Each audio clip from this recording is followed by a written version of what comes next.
And we are live. Welcome, everyone. Happy Friday morning. Some interesting weather stories here. Of course, this is the Food Safety Chat. My name is Bryan Armentrout, and I'm the founder of the Food Safety Foundation. Of course, with my good friend and compadre here on this podcast, Jose Sabal with Sabal Consulting. Jose, how are you doing this morning? I'm doing great. I'm very tired, Brian, because this week has been crazy busy. you know, I don't basically recall any week having any week in the past as busy as this one. Wow. So I'm happy that having this conversation with you, which is very relaxing. Uh-huh. And then I have a few more calls after basically 2 or 3 p.m. I'm done for the day. Nice. And I mean, you're super busy all the time anyway with teaching and PCQI and consulting and everything else. And Yeah. to have you say that you're even busier, wow, that's a lot. Well, you know what is very unique about this week is that I do go outside of my house just for those clients of mine that are, fakes for years. Hmm. So I perform an SQF audit on Monday and Tuesday for one of my clients. And Hmm. then on Wednesday, I taught a virtual seafood HACCP segment two with a practice section. And then yesterday, I have these. I was a presenter in a conference for the Food Fraud Institute, and it took a little while. And that was I starting at 11:10, but I need to wake up early because yesterday I had a meeting, two meetings in the morning. One, I'm trying to deal with something with some people in Germany to teach some classes there. Believe it or not, thanks God to the internet and when webinars and everything. And then two more, and those were calls. But I mean, still, it's you do so many things now that you can go virtual that it's just Hmm. amazing. Yeah. And I mean, maybe that's the silver lining with COVID and all these type of things is that it's giving us Yeah, new ways to communicate information and work with our clients. Right. I mean, well, that's what the Food Safety Foundation is about. So yeah, it's very yeah, interesting how this has developed. yep, yeah. Hmm. We're way more productive this way. Yeah, I agree. And I've seen studies too where people say that they're actually working more hours now from home than they worked before. Well, since I'm doing this on my own, I'm working about the same amount of time. Oh, crazy, crazy. Yes, it is. Everybody, please type in here. Peter, thank you for joining us. Good morning, everyone. Please say hello to us in the chat. Again, with this format, with this live stream, which is really awesome, is this is different than a webinar or something where you log in and you listen to a presenter. This is interactive, right? So Jose and I will look at a topic and we'll pick that for this week, and then we'll put questions out there. And we want feedback on this. So last week with Jill Stuber, tons of communication and feedback, which makes this all that more enjoyable. So please let us know. So we were talking about the weather here a little bit ago. So of course I'm in Colorado in Loveland, which is north of Denver, and we got about 4 inches, 5 inches of snow here, wet, heavy snow. Very different, I'm sure, from where you're at in Florida. So, to all of you here in the chat this morning, Brian sent me a picture of a beautiful pine tree outside of his window, all covered in snow. And I went to my backyard and sent him a picture of my backyard with not even one cloud, and the sun was as bright as possible. And the beautiful water. Now, did you notice in that picture the robin that was sitting on the very, very top of the tree? Oh, no, not really. Yeah, go back and look at that picture because it's funny because he's just like it's like, why am I here? I could be in Florida. Yeah. Poor robin. That's for sure. It's just about a 2,000-mile trip. That's it. It's not too bad. Francisco, buenos dias. Good morning. Stephanie, nice to see you, my friend, in Munich, Germany, over there in that area. Her and I were chatting earlier this week. She comes from a gorgeous portion of the world. Uh, um, Ayad, I believe that's how you pronounce it. Good morning to you, sir. I'm sorry if I mispronounced your name. And of course, our good friend Jill Stuber. Always good to see Jill here. Now, at the end of our talk here today, I'm going to be doing something a little different. So you're going to want to hang around for that, and I'll let you know what that is. But I didn't forget to say, Jose, we need to have our drink. Yes. Yes. Oh, yes. I Everyone, just made it. this is part of our I ritual. just made mine. Beautiful. So everyone, please join us for a drink. Later in the day, it'll be a different beverage. Most likely. On that topic, I love red wine, and I'm a huge fan of Costco, and a lot of the Kirkland brand products they have are amazing. And my wife and I found a Kirkland Bordeaux. And so these things go like this, right? So we bought up some fantastic wine, $8 a bottle, Jose. Wow. $8. Well, so you know what? It's amazing. Yeah. So you may remember. Oh, I'm sorry. Go ahead, Bryan. Sorry. Oh, I was just going to say, so as you're checking out through Costco and you got some food and stuff like that, and then a case of wine, and it makes you look like an alcoholic, but that's okay. I can live with that. Yeah. So you know what is amazing, and actually hearing that it's $8 a bottle for a good wine. Mm-hmm. I was talking yesterday with my cousin, and we still have a family in Venezuela, and he was telling me that his youngest sister still is living there, and she paid $6 for a tiny yogurt over there. Can you believe that? Crazy. It's just crazy. Yeah. Yeah. How do you live? Joel wants to know for toasting here at the end of the broadcast. That's a good idea, but a little early for me. Maybe here later. Early for me too. Yes. So first thing that we're doing is, today we're talking about the new enhanced traceability rule that's going through the process with FDA, part of FSMA, section 204, right? So you often hear it referred to as that. I am actually giving a webinar on this next Tuesday. And let me put here, make sure I've got it copied correctly. I will put here in the comments a link to register for this webinar. So you can hit that link and it'll take you to the page. It's sponsored by TraceGains. It's free. And this is a teaser of what I'm going to be talking about. This is only a portion of what I'm going to be talking about next Tuesday. So you're definitely going to want to see that. So hit that link, sign up. It's going to be a really good webinar. I've been working on this a lot. So with that, I think part of the best way, Jose, and let me know how you approach these things too, is when you look at new guidance and regulations and things from FDA, and they're getting feedback, and you listen to the live streams that they do to get their questions answered and things like this, it can get really confusing because there's so many different details and minutia, because FDA is trying to cover so many different businesses, and it can get really, really confusing of how does that apply to you. Yeah, it is amazing, Bryan. If you go to, actually, let me start by saying this. These new additional traceability records for certain foods, which is subpart S of the enforcement section of the regulations, okay, we need to make sure that we, when talking about these regulations specifically, we put the regulation in the right place so we understand what is the source of these record requirements.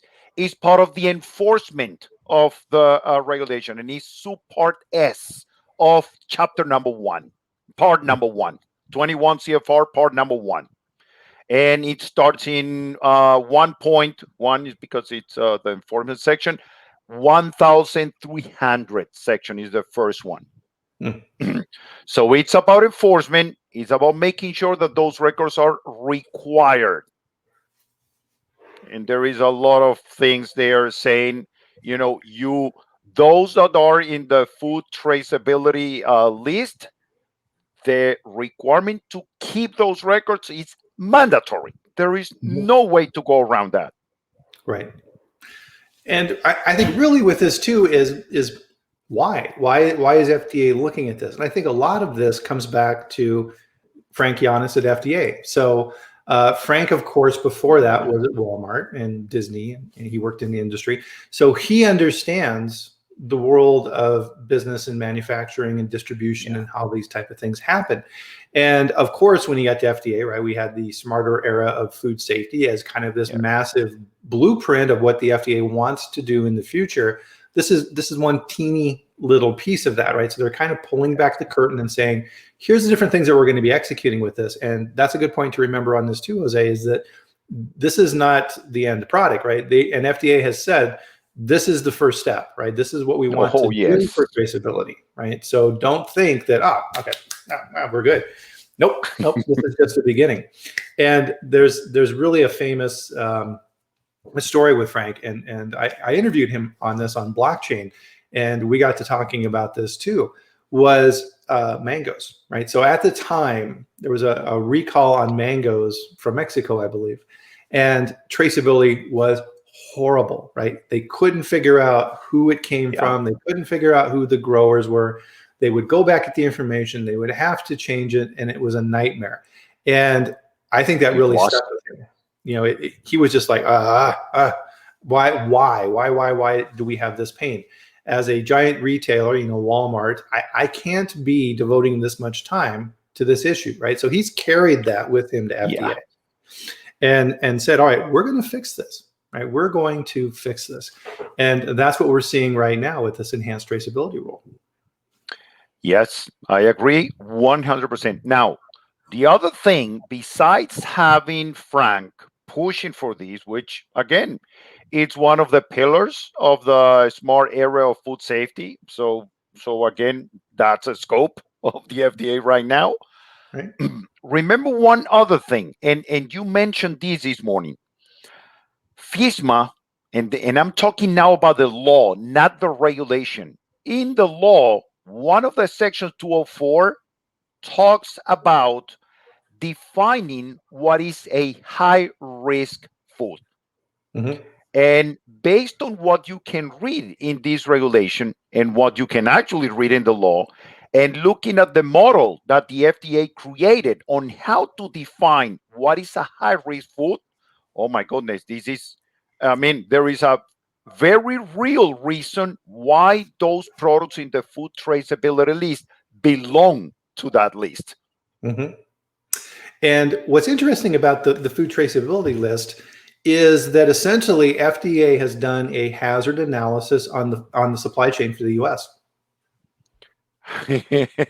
But I mean, what kind of hazard analysis is it? The way that it is calculated, oh my goodness. I was looking at that last night, and it's just amazing.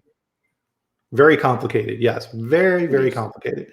And there's, you know, in the Q&As that they've had with the focus groups and things like this, where FDA, you know, goes out and says, here's what we're proposing. What do you think? People ask them that, and they said, okay, in your traceability lists of these high risk foods, it really looks like you focus mainly on micro. Why is that? And they're like, yeah, that's the biggest thing, right? We focused, you know, there's a little bit around chemical for, you know, like toxins and things like this as part of that, but really this is all micro. I mean, yes, Bryan, of course. I mean, and just looking back at the presentation for the preventive control for human food, 99 basically, and the math may not be precise, but I can say roughly that 99% of all death are because of a microbiological hazard. And I may say that maybe 95 or 97% of all of the hospitalization are because of microbiological hazard. Does that mean that people may not get injured or ill because of a chemical and physical? No. Actually, if you look at the data from the European Food Safety Authority, they indicate that the biggest reason why the products are adulterated is chemical hazards, not biological ones. Now, the thing is that the consequences, you know, the severity of those may not be as bad as the microbiological one. And now we're getting more hospitalizations and death from biological, but that doesn't mean that the chemical is not the reason number one why the products are adulterated. So it is part of these traceability records requirements to include not only the biological, but also the chemical and the physical. No, that's a very good point. I'm Yep. actually going through right now. I've pulled the FDA data back to 2012 on recalls, and I'm going back through and analyzing that. And what's interesting is in the data FDA supplies, now they may have this, but they're not sharing it, is categorization. They don't break it down. So what I'm doing is going through that list, and my eyes crossed by the end of the day. But I'm going through and saying, okay, let's say this company had a recall. It was class 1. And it was for E. coli 0157. The microbiological category and then the subcategory of E. coli, they don't have that data. So I'm going through all the line items and figuring that out. So then I'm going to do a presentation with EAS in May on those findings. And a lot of what you're saying, I'm finding some really, really interesting things in there. So more to come on that. So I think there's 20,000 line items going back to 2012. So that tells you I'm not going to be surprised how many different things the FDA has to deal with, right? And it's back again to this pain that Frank saw in the business side of things, because what happens is traceability, for products always moves forward, but FDA has to go backwards. So an event happens at a retailer. So somebody says, hey, I ate this product and it made me sick. FDA begins an investigation and then tries to go backwards through the supply chain. And they can't, because what the retailer calls lot 17, the distributor calls lot ABC, which the warehouse calls lot 27, which all the way, and it's this disconnected chain. And FDA saying, no, this doesn't work. I need a clear-cut pathway back through the system so I can figure out where the heck this came from, because this does not work. And as we talked about earlier, this is just the beginning, right? So FDA has said essentially high-risk products. That's where we need to start, right? Because that's where the greatest risk is. So we want to institute an enhanced traceability program under FSMA for specific products that we need to work on first, right? That doesn't mean that others aren't coming. Yep. You bet. In the future, that formula is going to start adding some other products, and maybe we have a category 1 and then a category 2 and then a category 3 and something like that, but everything is going to be applicable according to those categories. Yeah, right. So what FDA is looking for here, and this is where I think it's very helpful to step back and look at this from a higher level, and don't get down in the weeds and say, okay, do I have a waiver? Is this an exempted thing? Blah, blah, blah. Really, it's like, okay, what does FDA want? What is their pain? They want traceability backwards through the system. What does that mean to me as a manufacturer, as a distributor, as a retailer? What does that mean? As a what farm. FDA is asking for, in essence, is we want uniformity beyond the particular elements within the companies, and we want to skip things that we don't need to talk with, right? So does FDA need to go to the transportation company? No, right? Oh. They need to skip over that and then go back to the manufacturer as quickly as possible. So FDA is saying you need to start thinking outside of your bubble, and you need to communicate and understand your supply chain and provide linkages back through that so that we, as the regulatory body, can be effective. That's it. Yep, that's right. And actually, now that you're mentioning that, if we look at the data that is required to be collected in all of these different critical tracing events, CTEs, which is now part of the, it's a new acronym in the regulation. You can see that they are placed in very different places in the supply chain, and they just need to be collecting data throughout all of these different links in the supply chain and adding that data to basically an Excel spreadsheet that is going to be transferred throughout this. And then at the end, you can actually go back very quickly and identify what is the source of these adulterated product. Right. And so what they're doing in that process is they're saying, all right, there's someone who's a first receiver. here's some rules for different things. Here's for romaine and here's for shell eggs. These different examples we see from FDA in their presentations. But in that supply chain, there's always one group that is like, you are the first receiver. It's like, okay. So that responsibility now falls on you, right? So number one, I'm producing a product that falls under FSMA. Number two, it's a high risk food traceable item. Number three, okay, I'm the first receiver. Now I need to set up a lot code, critical tracking events, and the data that goes with that, that's now going to go forward through the supply chain. So instead of, let's say that I'm the manufacturer and you're the retailer, right? Instead of me just keeping my data, and if something happens, I share it with you, that needs to be done in advance, right? It's like, okay, Jose, I'm now handing you the critical information, the lot code, the tracking event, the data associated with this, and you need to maintain that if something happens. That's a big change. Yep. And again, transportation is not required to be part of these traceability, record keeping, and so on. Even though that personally, I believe that transportation plays a significant role. I was hearing a podcast, the Food Safety Magazine podcast, Bryan, the other day. And there was a gentleman talking about there is so much regulation right now about, preventive control for human food and going through the hazard analysis and identifying all potential sources of these hazards and then setting up effective controls and so on. And as soon as you put that product in a truck, well, except for the sanitary transportation rule, which is, oh my goodness, if I just look at the 483s and all the inspections raised last year, it's kind of 1% of all the things that I saw there. As soon as the product goes into the truck, you already lose any potential, beautiful controls that you have in place. All these strict measures and everything is already lost there. Yeah. Because there is no control over there. Yeah. No. So it's a point. It is. And I mean, when you get to full truckloads and less than truckloads and those type of things, it's going to be interesting to see how it develops. I mean, it's part of an overall bigger question, right? So if I was back running quality a company again, I would be getting together with all these groups in my company, right? My procurement teams, my logistics, co-packers, distribution, retailers, and getting together and saying, okay, how are we going to do this, right? So I'm the first receiver and I've got this data.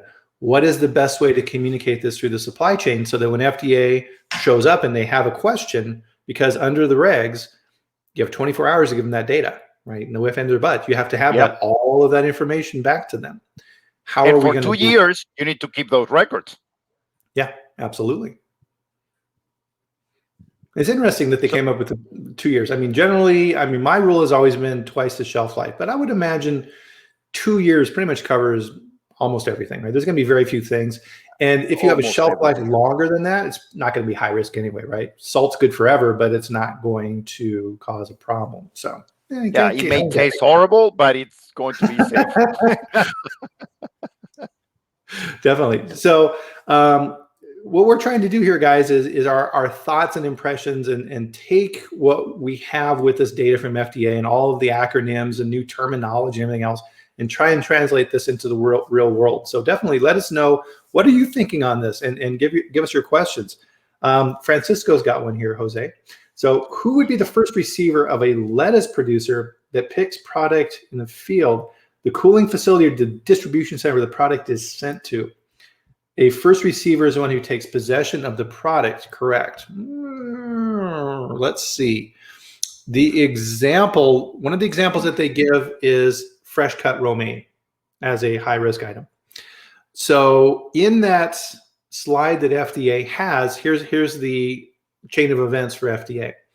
So you have a grower, and according to the regs as they're written right now, and FDA has been very clear on this, the grower is never the first receiver. They need to let people know, right, that they're the grower, but they're not. So it goes to the whole romaine grower, which goes to a cooler on the farm, which goes to a packer on the farm, which goes to a processor, and then a distributor and a retailer. In that example, FDA says the processor is the first receiver. Now that's fresh cut, right? So they're bringing it in, they're cleaning it, they're dipping it in chlorine, and all those types of things. They're the first receiver, right? And I think, Francisco, with your point, part of this is FDA's got some guidelines around this, right? But business is complicated, and the supply chain is going to have to get together and work it out, because the last thing you want is somebody who says, I'm not the first receiver, and everybody says, I'm not the first receiver, and there's no first receiver. FDA is not going to be happy. Well, that is defined in the regulation, Bryan. So there is no question about that. I mean, I believe at some point, like in any other regulation, Bryan, people will need to get some kind of don't be surprised if there is a FSPCA course for understanding the requirement for the specific requirement for record retention and the transferring of records from this rule. I won't be surprised if that is going to happen. We need to understand very well the definitions. Actually, now that we're talking about definitions, Bryan, I'm going to deviate a little bit. And it says that in this specific regulation, the applicability is not to companies, it's to persons. You saw that in the regulation? Say that again. What was that? So the applicability is for people. Yes. Not for companies. That was amazing to read that. Oh, I'm so glad you saw that. I saw that too. Yes. I saw that and I said, oh my goodness, this is not about the business. It's about people. So even one person that is the one that is receiving the product and then transferring that person is responsible for keeping the traceability. It's not about companies. And now farms, because remember that farms were exempted from registration. Well, this rule also says that the farms, even though that they're not registered, the regulation is applicable to them, because it's not about a company, it's about a person. Yes. And so behind that implies liability at a personal level. Actually, I have the law in front of me. 1,460. Hold on, let me go there. I believe it's 1,460. 60. 55. Where is that? There you go. Look at this one. 1.1460 in subpart S. The title is what consequences could result from failing to comply with the requirements of this subpart.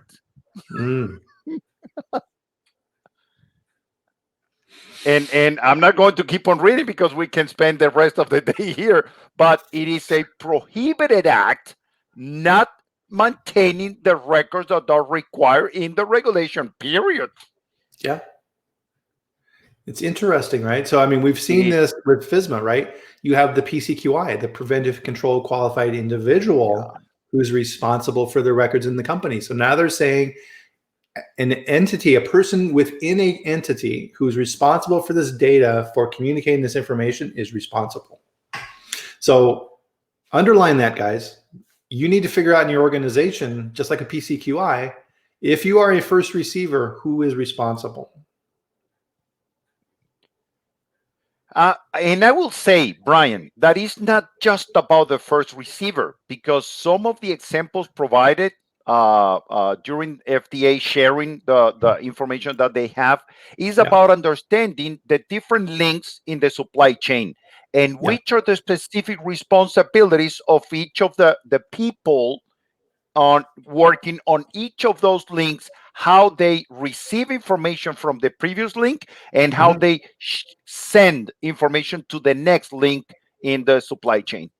Yep. So you're the first receiver and you've got the football, right? And you've got to pass the football to the next person in the chain, right? Which circles back to what I was saying a little bit ago, right? Is there's got to be a lot of conversations taking place outside of the organization. You just can't, as a company who is designated a first receiver, decide internally how you're going to handle this, and then start pushing the information out to your supply chain.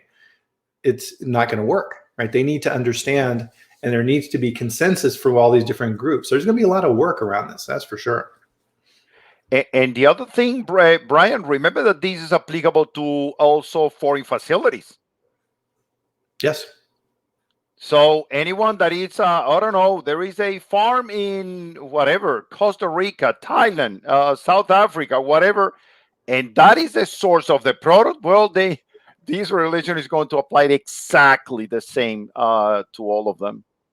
Yep. If you're sending product into the U.S., right? So it's the FSMA umbrella and foreign supplier verification. Yeah. If you're sending product to the U.S., this applies to you. Yep. Yep. So all of these record requirements will be applicable to them.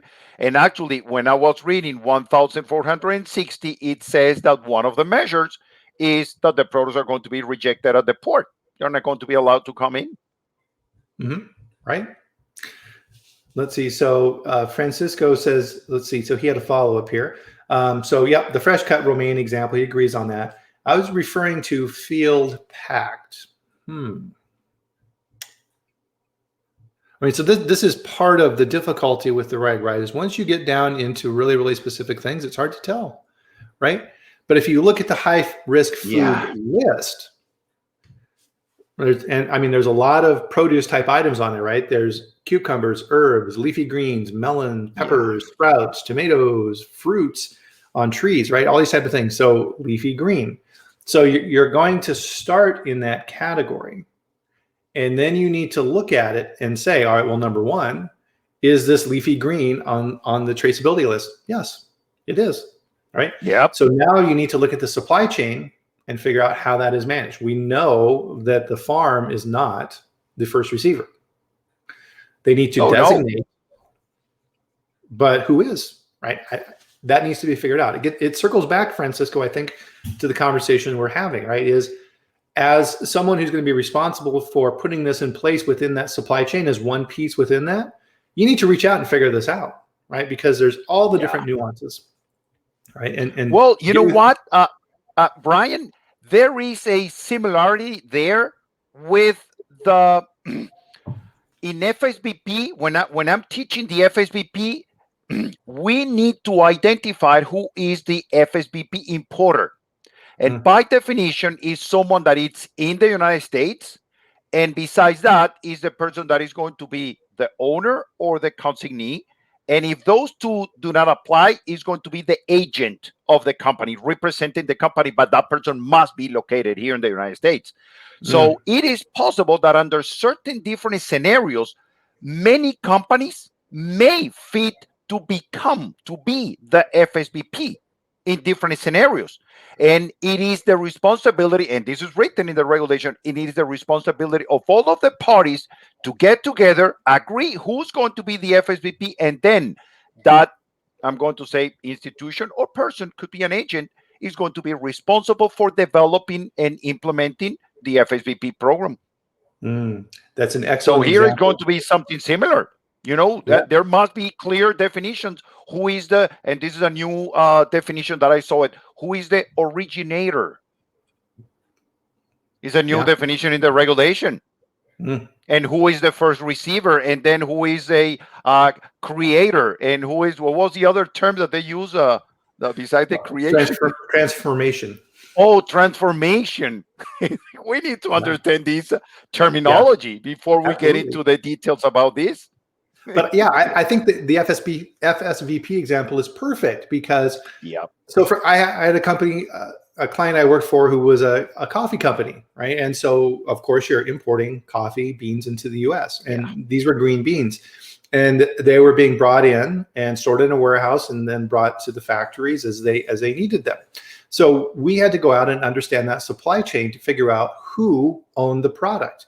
So if the client owned the product when it came into the US, it was their responsibility for this documentation. If the agent or the broker or whoever it was who owned the beans was bringing it in and then selling it to the client once it was in the US out of the warehouse, it was their responsibility for FSVP. And I think this is a good indication. And your example is perfect, Jose, because look how many citations FDA is giving for FSVP violations, right? I post it Oh my every week on God. LinkedIn. People are doing a bad job of this. Bad job. Yep. Because they don't understand their supply chain, right? So that's a preview of what's coming with this for traceability. Bryan, and you have the data too. Since 2017, so 17, 18, 19, and 20, the reason number one why the FDA has been raising most of the violations of the regulation is because people don't have an FSBP program in place. Right. And as Sharon Mail, right, who was one of the main architects for FSVP at FDA, goes out and gives presentations. Number one, she warned us that they're going to be increasing enforcement, and they did.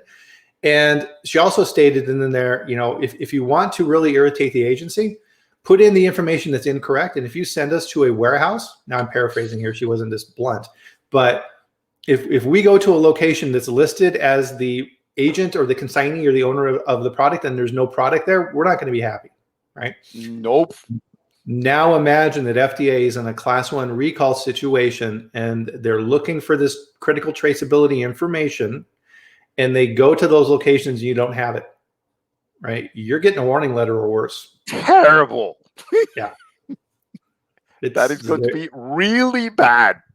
Right. Because, on the crisis scale, right, okay, violations of FSVP just for that type, okay, class 1 recall, right? FDA doesn't have time to play, right? They're trying to save lives.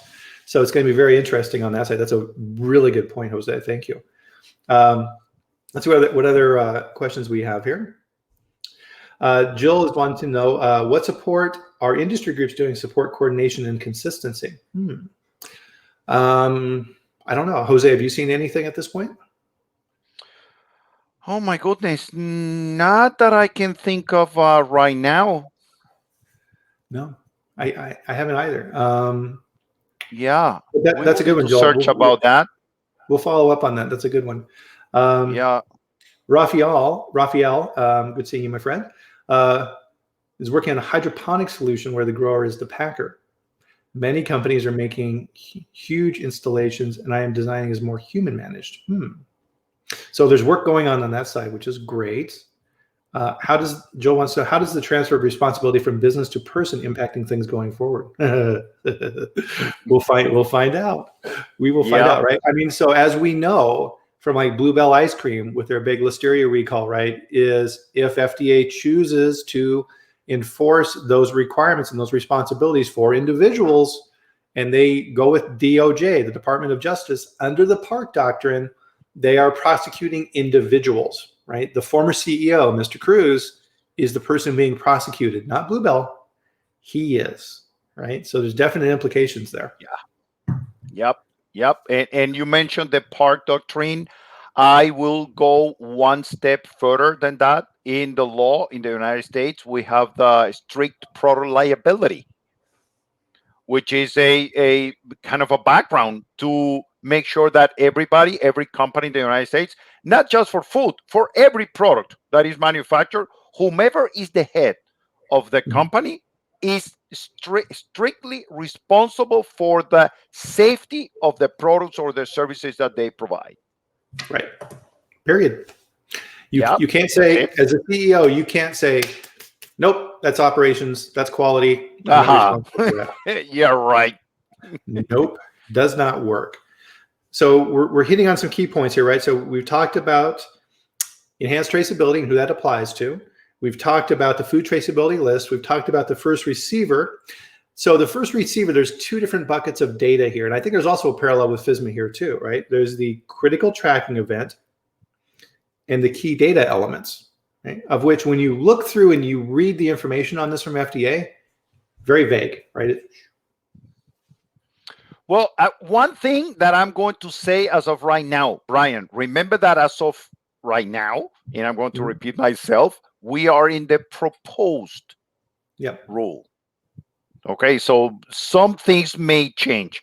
If I just compare what was done when I was following up the implementation of FSMA and in adding those new requirements in the regulation from chapter 27 in the law to chapter number 9, which is the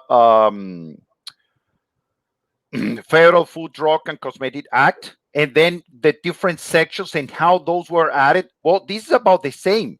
Right now is in the design. Did that change in the past? Yes, it did a little bit here and there. Yeah. Yes, it changed. So is it likely that the proposed rule, as I'm reading right now here in this paper, change in the future? Yes, it is possible. Now, how likely is that it will be significantly changing? No. No. The idea is already there. Yep, absolutely. So FDA, I think, right, and that's a good clarification, right? Because FDA is saying with the critical tracking event and the key data elements, right? Once again, more acronyms from FDA, right? The CTE and the KDEs. And the KDEs. FDA is saying once you're designated as a first receiver, it's your job to figure that out. And you need to tell the supply chain through your processes what the traceable lot code is, right? So the responsibility is, right, it's right there on the shoulders of that first receiver, which is why, as we're seeing in the comments here, right? So Rafael has some comments here as well too, is that that's the key, right? Is figuring out who is that and making sure that you don't have confusion, because if you've got two people in the supply chain that think they're the first receiver, that's not going to work either. Oh no, not at all. Yeah. I mean, if you read the examples like I was doing these days, the language used in those examples, Brian, seems very much the language of a analyst for computers and designing databases. The language says fields. What is a field? Oh, it's a field of a database. Yeah. So all the data that is collected is supposed to fit a specific field on a database. And that is basically the Excel spreadsheet that, I mean, as of right now, this is what we have. It's a spreadsheet that will have those fields. And that is the information that will be transferred from one person to another. I guess if this is, I'm going to say, designed in a way that is going to make it easier for people to use, I will have a field for the originator. I will have another fields for the first receiver. I will have another fields for the, what was that? The creator and the transformator, whatever. And depending on who's filling certain fields, well, that's how we're going to know who is who in the supply chain. Yep, exactly. So, yeah, so you'll have some type of a database, and yeah, we'll see how all this evolves, where you have this picture of from the first receiver forward, all those different pieces, and then linked to that at the first receiver level is the critical tracking event. So let's say, like the traceability setup with the food safety plan or what have you, I don't know. And then the critical data would be, let's say, the receiving locations of where you got that product from, the strength of the chlorine bath, the results of the final testing for the micro, I don't know, right? That all needs to be figured out so the FDA can then look at that and say, all right, we have an event here. We want to see the critical data. Yep. The GPS coordinates of where the product was grown. Yeah, it'll be interesting. The only other topic we didn't talk about on this is, and you'd mentioned it, right, is creating product and transforming product. And as you go through the examples, you can kind of see where FDA is trying to look at this, right? But for me, it's still kind of a distinction without a difference. It's like, okay, transforming is you take things that are not on the food traceability list and you make it a food traceable item, right? An example they have is peanut butter, right? So you take all these different things, you mix it all up and you make peanut butter, and guess what? That's a nut butter that's on the list. Ta-da, you're now a traceable product going forward from that point. And then on the transforming side, they have a couple examples there for, okay, you transform something with a kill step, you're making peanut butter cookies, and without a kill step, you're making crackers with peanut butter in the middle, right? So I think the key point that FDA is trying to work through with this is that if you have a kill step for your product, that's good, right? So now you can rely on your food safety, your FSMA, your food safety plan, all this information, and that's good, right? Because you have stopped the risk at that point moving forward. Now, what's interesting is things like soft cheeses, right? Is okay, you do that, right? You transform it, right? You take in the cheese, you make, let's say, brie, and you pasteurize it and all these things, right? You've transformed it. You've removed the risk, hopefully, but that's still part of the high risk food. Yep. One thing for me, Bryan, if you look at how many times we have recalls for peppers and cucumbers and melons and romaine lettuce and spinach and whatever, you will think, oh my goodness, the fresh produce is a big problem. But if you use the model in order to identify high risk food, the soft cheeses are number one. Mm-hmm. And that's why, they were basically, leading in the food traceability list. I have not analyzed all the details about the data, how they use the data to go through and determine why they are, the cheese belongs to that list. But I briefly saw it, and the analysis is just amazing. And based on that way to calculate high risk, well, the cheeses are very, very high risk.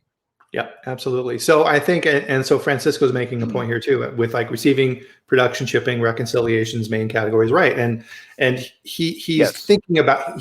Francisco's thinking about this correctly, right?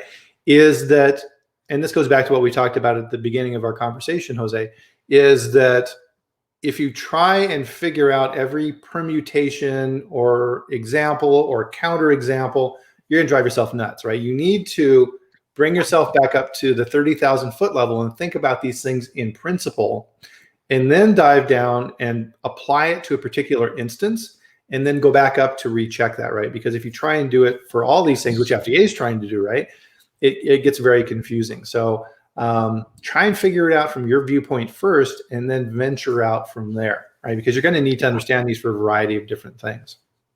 Yeah. And most likely, Bryan, this is going to be just our first conversation about these proposed regulation. I mean, there is a lot of, things to discuss and talk over here. Most likely we may, we may go further and have another chat in, 6 months from now or so on.